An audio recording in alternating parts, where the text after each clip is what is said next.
రెండు వచనాల్లో ఇది ఆంజలేదా?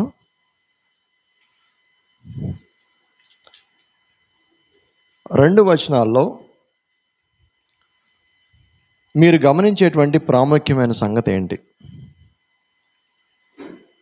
మీరేం అబ్జర్వ్ చేశారు?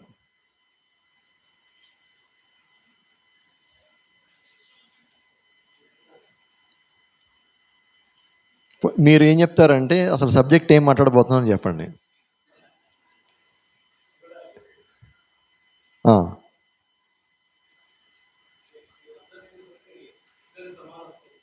ఓకే,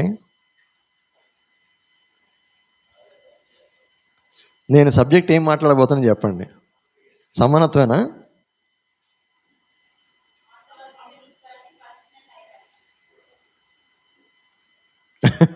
కాదు. గెస్ చేయండి.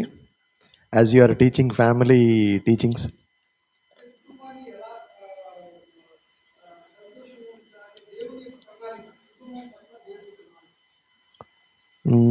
Okay, somehow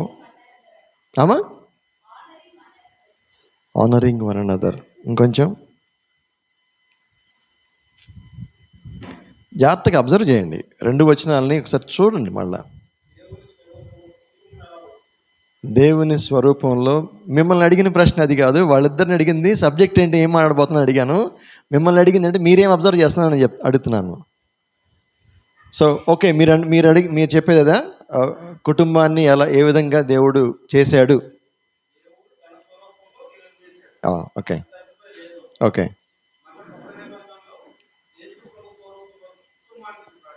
okay, fine. ఇంకా మొదటి వచనం 1:27. రెండోది పేతురు రాసిన మొదటి పత్రిక 3:7.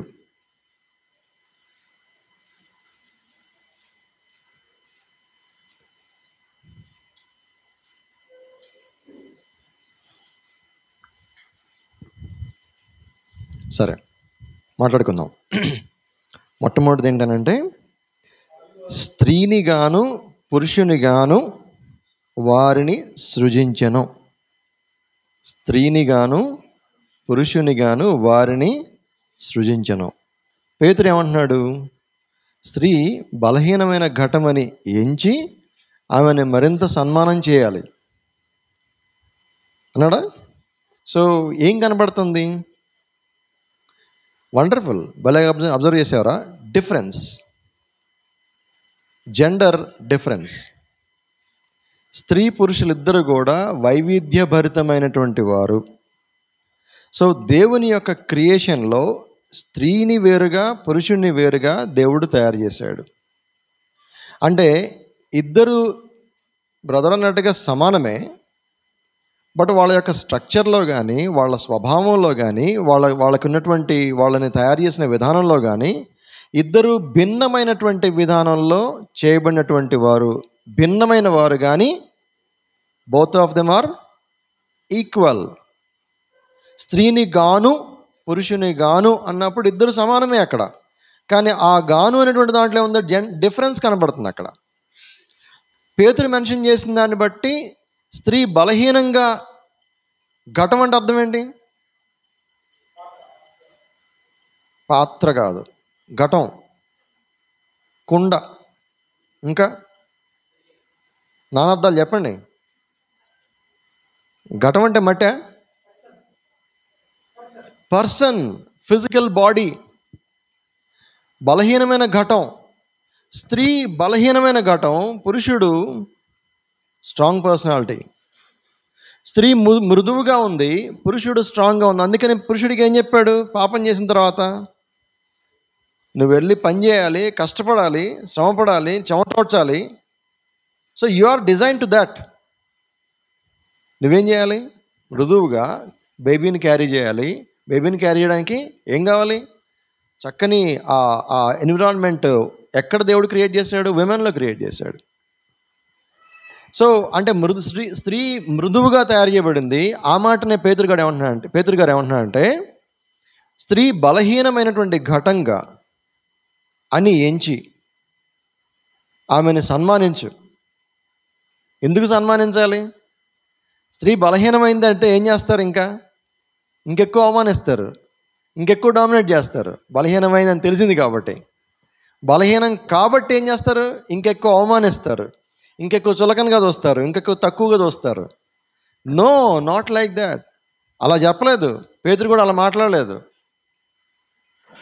భావం ఏంటి అని అంటే, ఇద్దరు భిన్నంగా చేయబడ్డారు.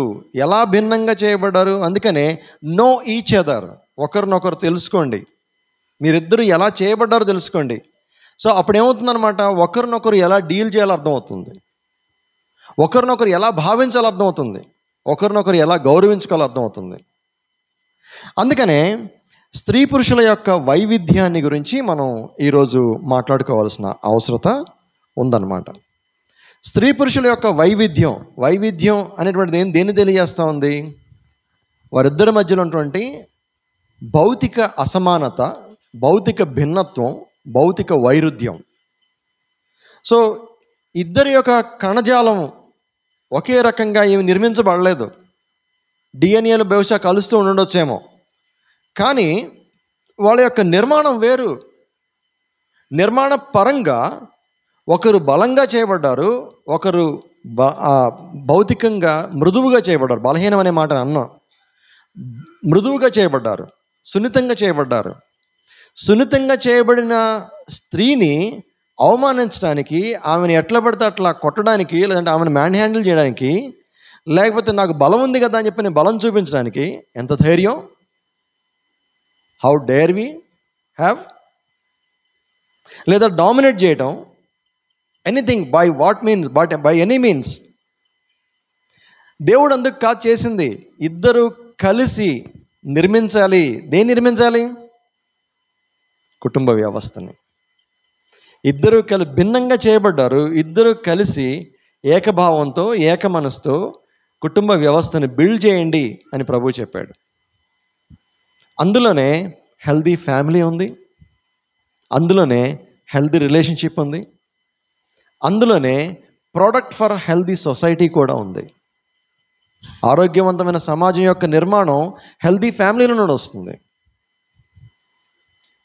సమాజం బాగలేదు అంటే దానికి కారణం ఏంటంటే కుటుంబం బాగలేదు. ఎందుకంటే కుటుంబం నుండి వచ్చేటువంటి సంబంధాలే సమాజంలో ఉండేవి. బయట లోకంలో ఉన్నటువంటి కుటుంబాలు సరిగ్గా లేవు కాబట్టి సమాజం పాడైపోయింది. మరి క్రైస్తవ సమాజం సంగతి ఏంటి? క్రైస్తవ సమాజానికి కావాల్సింది ఆరోగ్యవంతమైన కుటుంబాల యొక్క నిర్మాణం. ఆరోగ్యవంతమైన కుటుంబాల నిర్మాణానికి దేవుడు పెట్టినటువంటి డిజైన్ని అర్థం చేసుకోవడం. నేను రీసెంట్గా ఒక బుక్ చదివాను అనమాట, డివైన్ డిజైన్. దేవుడు దైవికంగా నిర్మించినటువంటి ఒక డిజైన్ ఈజ్ ద ఫ్యామిలీ. కొన్ని విషయాలు చాలా బాగా రాశారు దాంట్లో. సో దేవుని యొక్క నిర్మాణాన్ని సరిగ్గా అర్థం చేసుకోవాలి. దేవుడిని అర్థం చేసుకోవడం అంటే అర్థం ఏంటి? దేవుడిని అర్థం చేసుకోవడం అంటే అసలు దేవుని గురించి మనం చాలా విషయాలు గమనిస్తూ ఉంటాం. దేవుని యొక్క నిర్మాణం గురించి అర్థం చేసుకోవద్దా? దేవుని యొక్క సృష్టి గురించి మనం సరిగ్గా అర్థం చేసుకోవద్దా? సో దేవుని యొక్క సృష్టిలో కుటుంబం అనేటువంటిది చాలా ప్రాముఖ్యమైనది. ఈ ప్రాముఖ్యమైనటువంటి కుటుంబం యొక్క నిర్మాణాన్ని సరిగ్గా అర్థం చేసుకోకపోతే కుటుంబంలో ఉన్నటువంటి నిర్మాణంలో దాన్ని ఏమంటాం, కావాల్సినటువంటి ఎసెన్స్, సారాంశం సరిగ్గా రాదు. దాన్ని సరిగ్గా అనుభవించలేరు. ఆ మాధుర్యాన్ని ఇద్దరు కలిసి అనుభవిస్తూ దాన్ని ఏమంటామంటే ఆ టేస్ట్ అనమాట. నిజంగా ఎంత చక్కగా మనం దేవుని యొక్క డిజైన్ అర్థం చేసుకుంటే కుటుంబాన్ని నిర్మించుకోవచ్చు. సో చాలామందికి క్రైస్తవ కుటుంబాల్లో, క్రైస్తవ సంఘంలో కూడా ఎలాంటి విషయాలు నేర్పించట్లేదు. క్రైస్తవ కుటుంబాలను కట్టే బాధ్యత కూడా సంఘానిదే. కాబట్టి కుటుంబాలని సరిగ్గా నిర్మించడంలో డివైన్ డిజైన్ని సరిగ్గా నేర్పించడం, సరిగ్గా ఎన్కల్కేట్ చేయడం, అందులో ఉన్నటువంటి ప్రాథమికమైన సంగతులని కుటుంబాలకు నేర్పించడం అనేటువంటి చేయాలి. ఫైన్. స్త్రీ పురుషుల యొక్క వైవిధ్యాన్ని గురించి ఆలోచిస్తూ ఉన్నప్పుడు ఇద్దరు ఖచ్చితంగా మీకు అది కొంచెం కనపట్టలేదు, బహుశా వెనకాల ఉన్న బ్యాక్గ్రౌండ్ కొంచెం కలర్ రిఫ్లెక్షన్ వేరేది ఉంది. కొంచెం కనబడుతుంది ఇక్కడ ఏమన్నా? ముందున్న వాళ్ళకి కనబడదు, వెనకాల ఉన్న వాళ్ళకి కొంచెం కష్టంగా ఉంటుందేమో. మీరు మీ భాగస్వామి నుండి ఎలా భిన్నంగా ఉన్నారు అనేటువంటిది మొట్టమొదటి గుర్తించాల్సిన అవసరం. అంటే ఏంటి? భార్య భర్త ఇద్దరు కూడా ఒకరినొకరు ఎలాగ భిన్నమైనటువంటి వ్యక్తులో ఒకరినొకరు అర్థం చేసుకోవాలి. ఫిజికల్గా, మానసికంగా, అన్ని రకాలుగా. సామాజికంగా అన్నప్పుడు రెండు కుటుంబాలు, రెండు భిన్నమైనటువంటి ప్రాంతాల్లో ఉన్నటువంటి కుటుంబాలు అయి ఉండొచ్చు. వాళ్ళ యొక్క కుటుంబాల యొక్క నేపథ్యం, సో కుటుంబపరంగా, బయోలాజికల్గా, భౌతికంగా, సామాజికంగా, సైకలాజికల్గా, ఈవెన్ ఆర్థికంగా అన్ని బ్యాక్గ్రౌండ్స్ అన్నీ కూడా భిన్నంగా అనేటువంటి దాంట్లో ఇద్దరిని ఒకరొకరు అర్థం చేసుకోవాలి. రెండోది, ఇలా అర్థం చేసుకుంటున్నప్పుడు ఏ వ్యత్యాసాలని మీరు గుర్తించారు, ఏ వ్యత్యాసాలు మీరు సరిగ్గా అర్థం చేసుకున్నారు. అయితే ఈ వ్యత్యాసాలని అర్థం చేసుకుంటా ఉన్నప్పుడు అవి అవతల వ్యక్తిని పోక్ చేయడానికి అవకాశం కాకూడదు. అంటే అవతల వ్యక్తిని పోక్ చేయడానికి అంటే అర్థం ఏంటంటే, ఎలా చెప్పాలి బ్రదర్? అది అవతల వ్యక్తిని తక్కువ చేయడానికో, లేదంటే అవతల వ్యక్తిని అవమానించడానికో, అవతల వ్యక్తిని రెచ్చగొట్టడానికో అది కారణం కాకూడదు. మీ వాళ్ళు ఇలాగా, అంతేగా అనేది. మీ నాయన ఇలాగా, మీ అమ్మ ఇలాగా, మీ బతుకులు ఇంతే. ఏమ్మా డైలాగ్ వేసాడు ఎప్పుడన్నా? లేదా ఫోన్లే. సో ఏ తేడాలను గుర్తించారు? తర్వాత ఏ విషయాల్లో యూ ఫీల్ ప్రౌడ్, మీరు మిమ్మల్ని మీరు ఘనపరుచుకునేటువంటి ఆ అంశాలు ఏమేంటి? మిమ్మల్ని మీరు అప్రిషియేట్ చేసుకునే అంశాలు ఏంటి? అవి మీ భాగస్వామిని అప్రిషియేట్ చేయాలి. ఒకరినొకరు గుర్తించి అవతల వ్యక్తిని మనం అప్రిషియేట్ చేయాలి. అంటే పాజిటివ్స్ని, నెగిటివ్స్ని కాదు. నెగిటివ్స్ అనేటువంటివి సరి చేసుకోవడానికే కానీ అవి ఒకరినొకరు అవమానించుకోవడానికి కాదు, ఒకరినొకరు విమర్శించుకోవడానికి కాదు. వివాహ బంధంలోకి వచ్చామనంటేనే ఆ బంధంలో ఎవరిని అడ్డం పెట్టుకొని వచ్చాం మనం? ఎవరి ఆధ్వర్యంలో జరిగింది?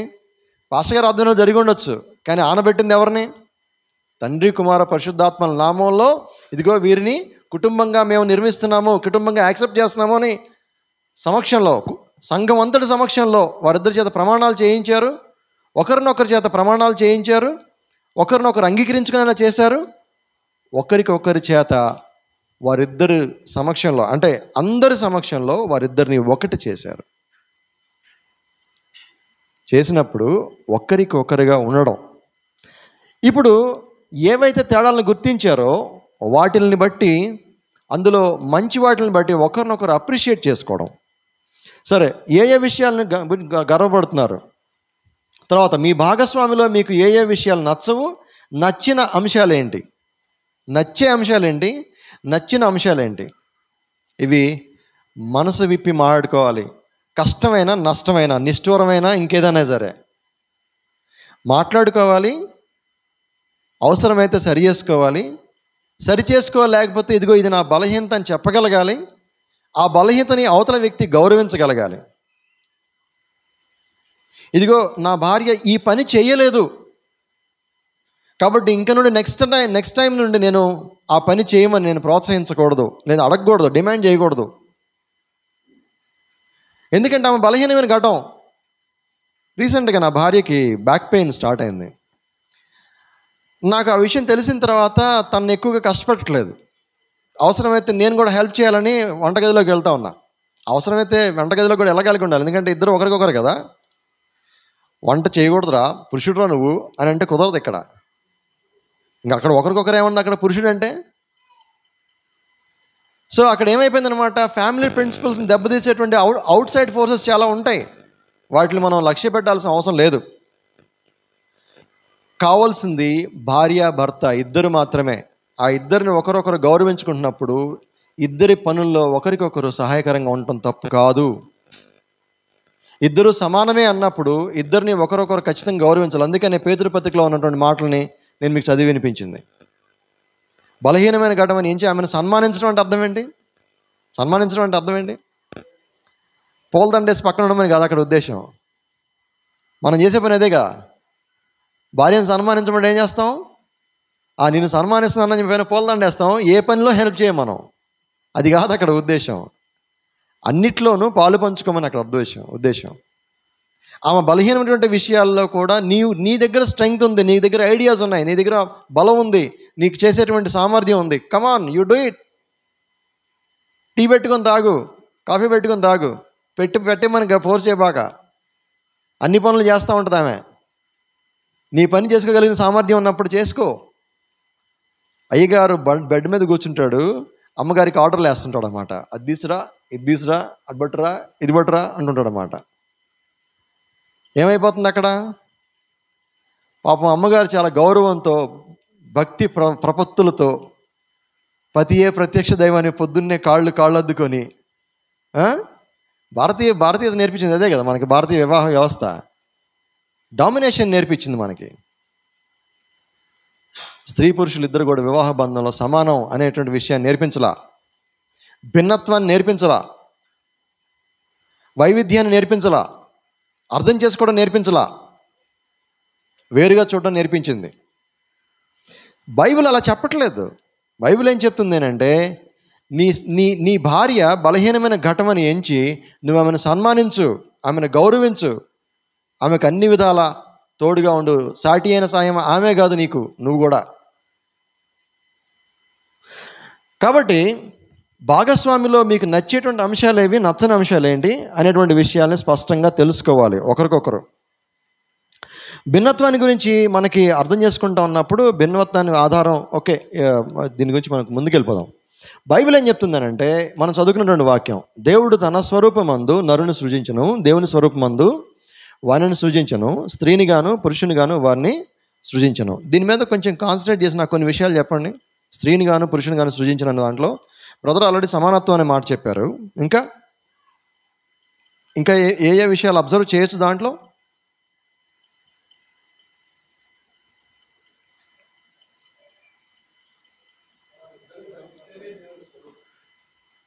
వారిద్దరూ కలిస్తేనే దేవుని యొక్క బ్యూటిఫుల్ పాయింట్. వారిద్దరూ కలిస్తేనే, వారిద్దరూ ఇద్దరిని కలిపి దేవుడు నిర్మించాడు. ఒక్కరిగా బహుశా ఆదామును సృష్టించి ఉండొచ్చు, కానీ ఈ మాట చాలా ప్రాముఖ్యమైనదన్నమాట. ఇద్దరిని కలిపి మాట్లాడుతున్నాడు దేవుడు. వారిద్దరూ దేవుని స్వరూపమందు వాని స్త్రీని గాను పురుషుని గాను వారిని. ఈ మాటలన్నీ దేని తెలియపరుస్తుందంటే, వాళ్ళిద్దరి మధ్యలో ఉన్నటువంటి ఒకటే అనేటువంటి భావాన్ని తెలియపరుస్తుంది బ్రదర్ చెప్పినట్టుగా. ఇంకా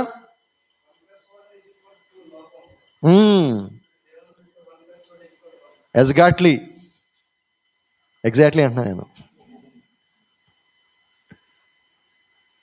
1 + 1 = 1 అనే. ఎందుకని ప్రభు ఒక మాట చెప్పాడు. ఏమని చెప్పాడంటే, మీరు ఒకరినొకరు ప్రేమించుకోవడాన్ని బట్టి మీరు నా శిష్యులని లోకంలో తెలుసుకుంటారు. ఎందుకు అనంటే, ఆ ప్రేమకు సంబంధించిన ఐక్యత ముందు మా మధ్యలో ఉంది. ఎక్కడుంది అది? తండ్రి కుమార పరిశుద్ధాత్మల మధ్యలో ఉన్నటువంటి ఐక్యత, ప్రేమానురాగాలు అక్కడ ఉన్నాయి కాబట్టి దాన్ని మీరు రిఫ్లెక్ట్ చేయాలి. అదే కుటుంబం కూడా. తండ్రి కుమార పరిశుద్ధాత్మల మధ్యలో ఉన్నటువంటి ఏకత్వము, ఐకమత్యము, లేదంటే వన్నెస్ అనేటువంటిది కుటుంబంలో దేవుడు పెట్టాడు. సో ఇద్దరు ఒక్కటే.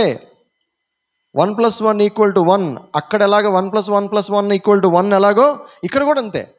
ద సేమ్ స్వరూపం అంటే అదే కదా. ఇంకా ఏం చెప్పాడు దాంట్లో? Good points your drawing.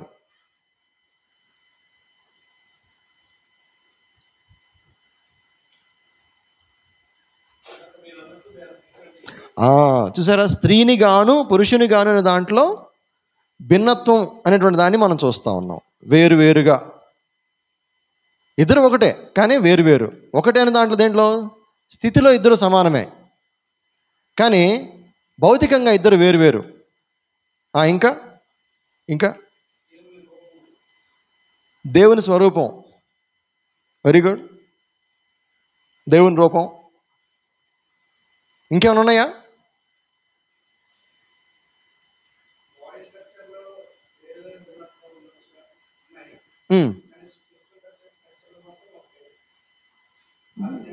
బాగుంది, ఈ పాయింట్ కూడా బాగుంది. Very good, very good. భౌతికంగా వారిద్దరూ వేరు వేరు అయ్యి ఉండొచ్చు, వేరు వేరు స్వభావాలు కలిగి ఉండొచ్చు, కానీ స్పిరిచువల్గా వచ్చేటప్పటికి దే ఆర్ వన్ అనే మాట. సో ఆ వన్నెస్ని కొంచెం మీరు ఇంటెన్సిఫై చేశారు దాన్ని. వెరీ గుడ్, ముందుకెళ్దాం. సో దాన్నే మనం ఏమంటున్నామంటే భిన్నత్వం ఉంది, సమానత్వం ఉంది, డిఫరెంట్ ఉంది. బయాస్ అనేటువంటి ఎవరికి వారే అనేటువంటిది అనమాట. తర్వాత ఇంకొంచెం ముందుకెళ్దాం.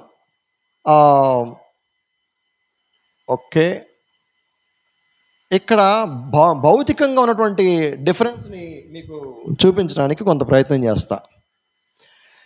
మీకు కనబడుతుందా? దేవుడు ఎలా తయారు చేశాడు భౌతికంగా ఇద్దరిని భిన్నంగానంటే జాగ్రత్తగా గమనించండి. సైంటిస్టులు కనుక్కుంది ఏంటంటే పురుషుడి దగ్గరికి వచ్చేటప్పటికి 4% ఎక్కువ మెదడు కణజాలాలు ఉంటాయంట. 4% మెదడు కణజాలాలు ఎక్కువ ఉంటుందంట, న్యూరాన్స్. తర్వాత చిన్న కార్పస్ కొలసం 100 గ్రాములు ఎక్కువ మెదడు ఉంటుందంట, చిన్న మెదడు. తర్వాత ఇక్కడికి వచ్చేటప్పటికి పెద్ద కార్పస్ కొలసం ఉంటుందంట. సో 4% ఎక్కువ కాబట్టి మామూలే, కానీ ఇక్కడ పెద్ద కార్పస్ కొలం అంటే అర్థం ఏంటి? కనెక్షన్స్ అనమాట, నెట్వర్క్.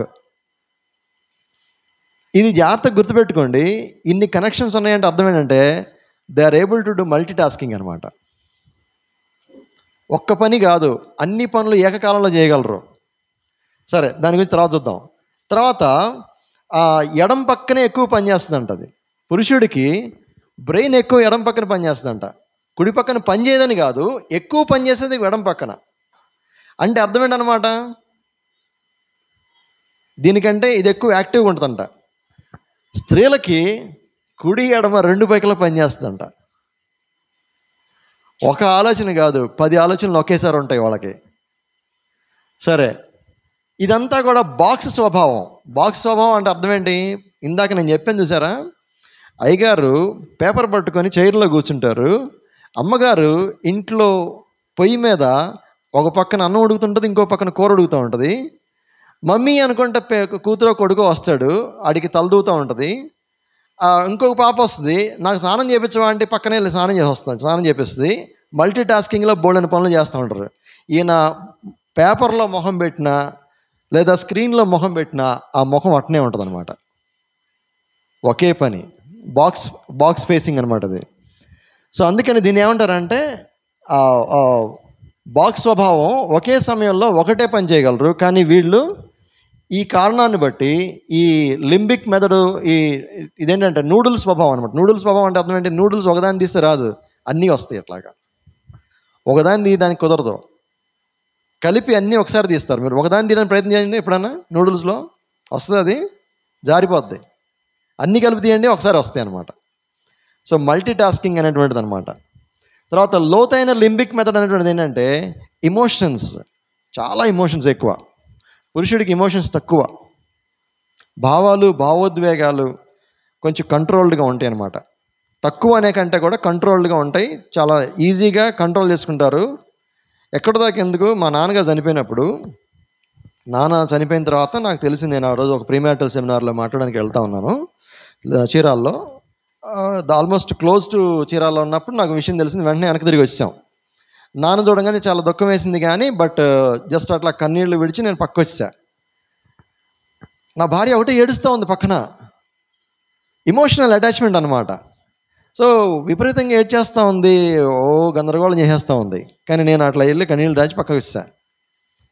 సో అంటే అర్థం ఏంటనమాట, ఇమోషన్స్. ఇది ఒకటే కాదు, ఇమోషనల్ అటాచ్మెంట్స్ చాలా ఉంటాయి.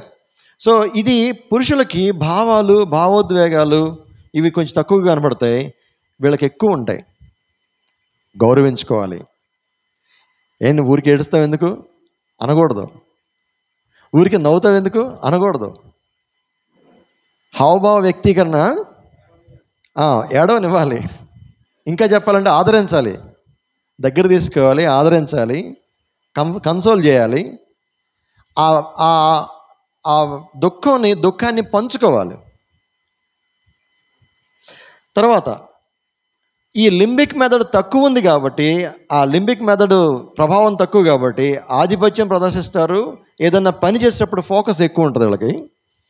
ఎక్కువగా హింసను ఇష్టపడతారు, వైలెన్స్. పురుషులు అంతేగా. అందుకని ఇప్పుడు బాయ్స్కి వచ్చినప్పటికి గన్స్, లేకపోతే కత్తులు, లేకపోతే ఇంకేయో పెద్ద కత్తులు, బొమ్మలు. వాళ్ళకి వచ్చే బొమ్మలు అయ్యాగా. ఆడపిల్లలకి అవుతుంది, చిన్నగా అవుతుంది, ఎందుకంటే ఫెమినిజం పెరుగుతుందిగా. ఆడపిల్లలకి వచ్చేటప్పటికి ఎంతసేపటికి ఫ్లవర్స్, అవి, ఆ బొమ్మలు, ఈ బొమ్మలు, టెడ్డీ బేరు, లేకపోతే బార్బీ డాల్. అవునా కదా? ఇవి ఎక్కువగా వాళ్ళు ఇష్టపడతారు. అఫ్కోర్స్ అవి కొంచెం మారుతున్నాయి అనుకోండి ఇప్పుడు. నిజమే కదా, అలా తెలుస్తుంది విషయాలు. సో అలాగే వయసులో ఉన్నటువంటి మార్పులు గొంతులో అలాగే వస్తూ ఉన్నాయి. తర్వాత వాసన సెన్స్ ఎక్కువ వీళ్ళకి. ఇవన్నీ జనరల్గా వచ్చేటువంటి డిఫరెన్సెస్. సో నేను ఇవన్నీ చెప్తున్నానంటే భౌతికంగా ఉన్నటువంటి డిఫరెన్సెస్ అనమాట ఇవన్నీ. ఒకరినొకరు అర్థం చేసుకొని తీరాల్సిందే. ఒకరినొకరు ఈ విషయంలో ఎలా భిన్నమైన వారో తెలుసుకొని గౌరవించుకోవాల్సిందే. నువ్వేంటి అలా ఉన్నావు అని అనటానికి వీలు లేదు, నువ్వెందుకు ఇలా ఉన్నావు అనుకోవడానికి వీలు లేదు. ఇట్ ఈస్ గాడ్స్ డిజైన్, దేవుని యొక్క నిర్మాణం అది. దేవుని యొక్క నిర్మాణాన్ని అవమానించడానికి, దేవుని యొక్క నిర్మాణాన్ని విమర్శించడానికి, దేవుని యొక్క నిర్మాణాన్ని తక్కువగా చూడడానికి హూ ఆర్ యూ? ఎవరు నువ్వు? దేవుని యొక్క నిర్మాణాన్ని అవమానించినా, తక్కువగా చూసినా యు ఆర్ నథింగ్. అందుకని అర్థం చేసుకోవాలి. నౌ యాక్చువల్గా చాలా చెప్పాలనుకున్నాను కానీ okay, that's fine, leave it, వదిలేద్దాం. ఏది? ఇదేనా? బంధ సామర్థ్యం ఎక్కువ అంటే అర్థం ఏంటంటే బంధాలని ఎక్కువగా వాళ్ళు ఎక్కువ ఫీల్ అవుతారు. సో రిలేషన్ మెయింటెనెన్స్ ఒకటి. రెండోది ప్రాథమిక సంరక్షకులు అంటే అర్థం ఏంటనంటే ఒక రిలేషన్ ఏర్పడాలన్నా, ఒక రిలేషన్ స్ట్రెంగ్తన్ అవ్వాలన్నా వాళ్ళే కారణం. నాట్ మెన్ అంత సీరియస్ తీసుకోరు. వాళ్ళకి ఏంటంటే ప్రోగ్రెస్ కావాలి వాళ్ళకి. వీళ్ళు చాలా త్వరగా అటాచ్ అవుతారు. రెండోది ముఖ్యంగా ప్రాథమిక సంరక్షణ అనేటువంటి దాంట్లో ఇన్లాస్ మధ్యలో ఉన్నటువంటి బంధాలు ఉన్నాయి చూసారా, వీటిని సంరక్షించేది వీళ్ళే. ఇన్లాస్ మధ్యలో కానీ, కుటుంబంలో కానీ, కుటుంబంలో ఉన్న బంధాలను కానీ, ఆ బంధాలని పెంచి పోషించేది కానీ, కుటుంబం అంటే ఇలా ఉంటుందని నేర్పించేది కానీ పిల్లలకి మదరే ఎక్కువ. సో అందుకనే బంధాల గురించి ఈయన పెద్ద పట్టించుకోడు, ఎందుకంటే బాక్స్ టైప్ కదా, మొహం పెట్టే రకం కదా లోపల. కాబట్టి వాళ్ళకేంటంటే ఎక్కువ ఎమోషనల్ ఇది ఎక్కువ ఉంటుంది కాబట్టి, అటాచ్మెంట్స్ ఎక్కువ ఉంటాయి కాబట్టి వాళ్ళు ప్రాథమిక సంరక్షకులు, వాటిని పోషిస్తారు. ఒకవేళ మీరు కోల్పోయినా కూడా వాళ్ళు కోల్పోరు. మనం అనుకుంటాం వాళ్ళు కూడా దూరంగా ఉన్నారు అనుకుంటుంటాం, వస్తుందే. వాళ్ళు ఇంటర్నల్గా కనెక్టెడ్గానే ఉంటారు వాళ్ళు. ఎగ్జాక్ట్లీ అదే నేను చెప్పబోతుంది, చెప్తుంది అదే. రిలేషన్స్లో అన్నిటినీ కూడా మెయింటైన్ చేసేది వాళ్ళే. ఇంకో మాట చెప్పనా, రిలేషన్స్ పోయినా కూడా వాళ్ళే.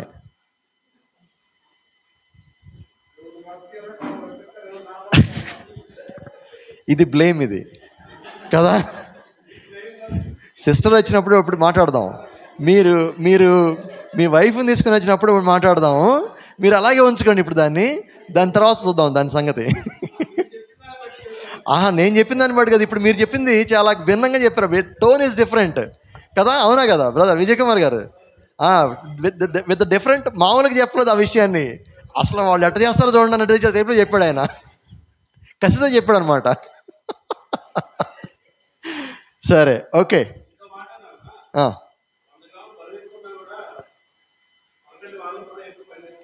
ఎగ్జాక్ట్లీ నిజమే అది. అంటే నేను అన్నీ చెప్పడానికి నాకు టైం లేదు కాబట్టి కొంచెం నాకు I'm very much time conscious. Already నేను చెప్పిన టైం అయిపోయింది. సో నేను ఇక్కడితో ఆపుతాను. నా పాయింట్ ఏంటనంటే చాలా ఇంపార్టెంట్ పాయింట్. ఇది కూడా చాలా ప్రాముఖ్యమైన విషయం ఏంటంటే ఒకరినొకరు ఈ విషయాల్లో గౌరవించుకోవడం. ఇలా వేరువేరుగా ఉంచడం కాదు, ఎవరి సుఖం వాళ్ళు చూసుకోవడం కాదు. ఆయన చూడు చక్కగా టెంట్లో పడుకున్నాడు, ఆమెనే బయట పడుకోబెట్టాడు. అంటే నువ్వేమైపోయినా పర్లేదు, నేను మాత్రం లోపల పడుకుంటా, నాకు సంరక్షణ అవసరం, నేను మాత్రం బాగుంటా. ఇది చాలా కుటుంబాల్లో చూస్తూ ఉన్నాం. సో ఆమె కష్టపడి రోజంతా శ్రమపడి ఇంటి పనంతా చేసి మృదువైనటువంటి బాడీ అయినా కూడా రకరకాల పనులు చేసి స్ట్రెయిన్ అయిపోయి ఇదైపోయి ఉన్నా కూడా, క్షీణం అయిపోతున్నా కూడా టిబెట్ అంటాడనమాట. ఎప్పుడో సాయంత్రం 8 గంటలకు వచ్చి తీరిగ్గా అయిన రోడ్డు మీద బయట అంతా గడిపేసి, లేదా ఇది నాకు చేసి పెట్టు, అది చేసి పెట్టు అని చెప్పంటాడు అనమాట. సుఖం అంతా కూడా ఒకవైపే చూసుకుంటూ ఉంటారు. Not like that. ఇద్దరు భిన్నత్వాన్ని బట్టి అంతిమంగా మాట్లాడుకునే విషయం ఏంటనంటే, దేవుడు భిన్నత్వాన్ని దేవుడు అనుమతించాడు. ఆయన డిజైన్లోనే, స్వభావంలోనే, ఆయన పెట్టిన దాంట్లోనే ఒకరిని మృదువుగాను ఒకరిని దృఢంగాను దేవుడు చేశాడు. కాబట్టి ఆ భిన్నత్వాన్ని ఒకరిలో ఒకరు గుర్తించుకొని ఒకరినొకరు అప్రిషియేట్ చేసుకుంటూ, ఆ మృదుత్వాన్ని ఒకరు దాన్ని ఏమంటాం, ఆ మృదుత్వాన్ని ఆ కఠినత్వాన్ని ఇద్దరు కూడా ఒకరొకరు అర్థం చేసుకొని అందులో ఉన్నటువంటి మాధుర్యాన్ని అనుభవించాలి. ఒక నిమిషం, దేవుని యొక్క డిజైన్లో ఉన్నటువంటి మాధుర్యాన్ని, ఆ డిజైన్లో ఉన్నటువంటి మాధుర్యాన్నే ఒకరినొకరు సెలబ్రేట్ చేసుకోవాలి అనేటువంటిది ఇక్కడ ప్రాముఖ్యమైనటువంటి అంశం అనమాట. ఇప్పుడు చెప్పండి.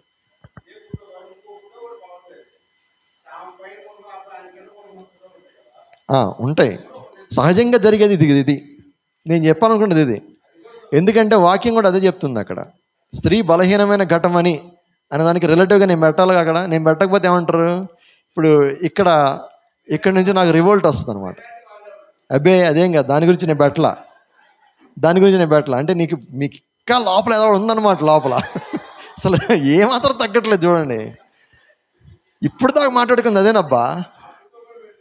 సరే పెడదాం, నెక్స్ట్ టైం మీరు సిస్టమ్ తీసుకొని రండి, అప్పుడు పెడదాం. యాక్చువల్గా అది కూడా పెట్టినట్టున్నా. అదిగో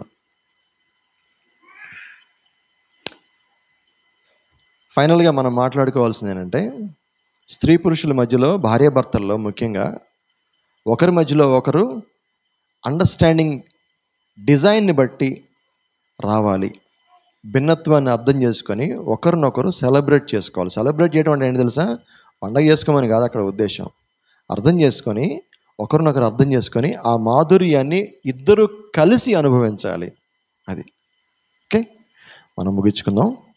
సో 5 గంటలకి 5:15కి వెళ్ళిపోయేటువంటి సహోదరులు కొంతమంది ఉన్నారని విన్నా నేను, దగ్గరలో ఉన్నటువంటి వాళ్ళకి. మనం ముగించుకుందాం ప్రార్థన చేసుకొని. ఇదంతా కూడా మనం ఒబీడియన్స్ కాంటెక్స్లోనే చూస్తున్నాం. గాడ్స్ డిజైన్కి ఒబీడియంట్ అవటం ఇక్కడ. సో ఈ సెషన్లో ఉన్నటువంటి పాయింట్ ఏంటంటే, దేవుడు కుటుంబంలో పెట్టినటువంటి నిర్మాణానికి లోబడి ఉండడం. అది ఇక్కడ పాయింట్. ఓకేనా? ఫైన్, ప్రార్థన చేసుకుందాం.